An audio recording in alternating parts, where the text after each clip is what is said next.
भगवान बिरसा मुंडा जी 24 साल की आयु पे शहीद हो गए। साहस की गहरी स्याही से पुरुषार्थ के पृष्ठों पर शौर्य की शब्दावली रचने वाले आदिवासियों के महानायक बिरसा भारतीय जमींदारों, जागीरदारों और ब्रिटिश शासकों के शोषण की गहरी भट्टी में झुलसते आदिवासी समाज के लिए जल जंगल जमीन की लड़ाई लड़ने वाले जननायक बिरसा आर्थिक, राजनीतिक और सामाजिक स्तर पर आदिवासी समाज को सशक्त करने वाले धरती आबा भगवान बिरसा मुंडा।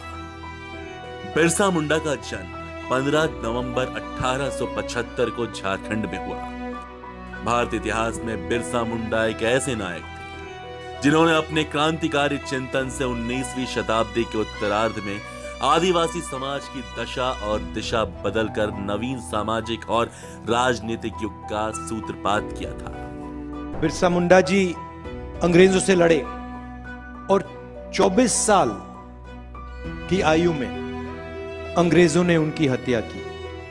जो भी उन्होंने करना था वो उन्होंने 24 साल में कर डाला। 24 साल में ये शहीद हो गए। आदिवासियों के लिए, सिर्फ आदिवासियों के लिए, हिंदुस्तान के लिए अंग्रेजों के खिलाफ खड़े हो गए।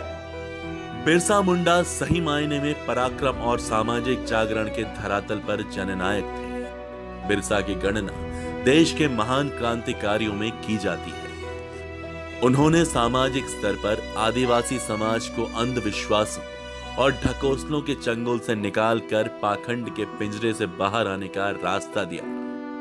इसके लिए उन्होंने आदिवासियों को स्वच्छता का संस्कार सिखाया, शिक्षा का महत्व समझाया, सहयोग और सरकार का रास्ता दिखाया। उन्होंने आदिवासी जनता के जल जंगल जमीन के प्राकृतिक सार्वभौमिक मौलिक अधिकार प्राप्त करने के लिए अबुआ देशम, अबुआ राज, उलगुलान, जय जोहार, प्रचंड कोलाहल जैसे आंदोलन चलाए। लेकिन ब्रिटिश हुकूमत ने उनके क्रांतिकारी तेवर को भांपकर गिरफ्तार करके जेल में डाल दिया। इतिहास गवाह है, बिरसा ने जेल से माफी नहीं मांगी, अंग्रेजों की जी हुजूरी नहीं की। अंग्रेजों ने उन्हें धीमा जहर दिया। बिरसा मुंडा 9 जून 1900 को शहीद हो गए। सिर्फ 25 वर्ष की उम्र में उन्होंने अंग्रेजी हुकूमत के खिलाफ जो संघर्ष किया, बलिदान दिया, वह असाधारण है। लेकिन हालात आज फिर वैसे ही हो गए जैसे बिरसा के वक्त थे। आदिवासी जंगलों से खदेड़े जा रहे हैं, उन्हें नक्सली और माओवादी बताकर मारा जा रहा है। आदिवासी बच्चियों की अस्मत दरिंदे नोच रहे हैं। पूंजीपतियों के भेष में दीकू अब भी मौजूद हैं।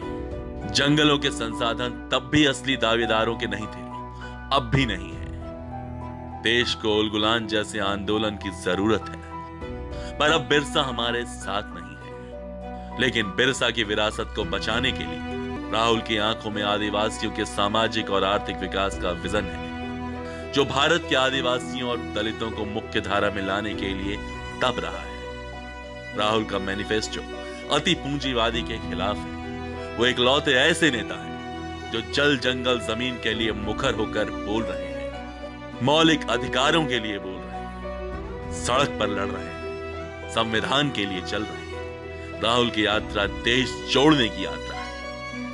यह यात्रा ही बिरसा के सपनों के भारत की कल्पना को हकीकत में बदलेगी।